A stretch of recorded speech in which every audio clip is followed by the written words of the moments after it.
ઉપરાષ્ટ્રપતિ જગદીપ ધનખડ મુંબઈમાં કેન્દ્રીય કપાસ પ્રૌદ્યોગિક સંશોધન સંસ્થાનના શતાબ્દી સમારોહમાં હાજર રહ્યા। તેમના સંબોધનમાં તેમણે દેશના ખેડૂતોના યોગદાનની પ્રશંસા કરીને જણાવ્યું કે ખેડૂતોના કલ્યાણ વિના વિકસિત રાષ્ટ્રની કલ્પના કરી શકાતી નથી।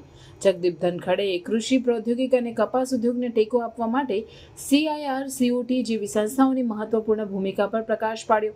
તેમણે શતાબ્દી પિલરનું ઉદ્ઘાટન પણ કર્યું, જે સંસ્થાની 100 વર્ષની સિદ્ધિઓ અને ભારતીય કપાસ ક્ષેત્રમાં તેના અમૂલ્ય યોગદાનને સમર્પિત છે।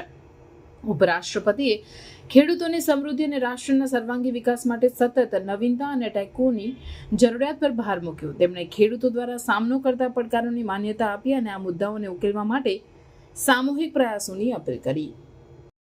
भारत को विकसित राष्ट्र का दर्जा मिलना है तो हर व्यक्ति की आय को 8 गुना करना है। उस 8 गुना करने में सबसे बड़ा योगदान ग्रामीण अर्थव्यवस्था का है, किसान कल्याण का है। किसान के लिए जितना कम किया जाए कम है,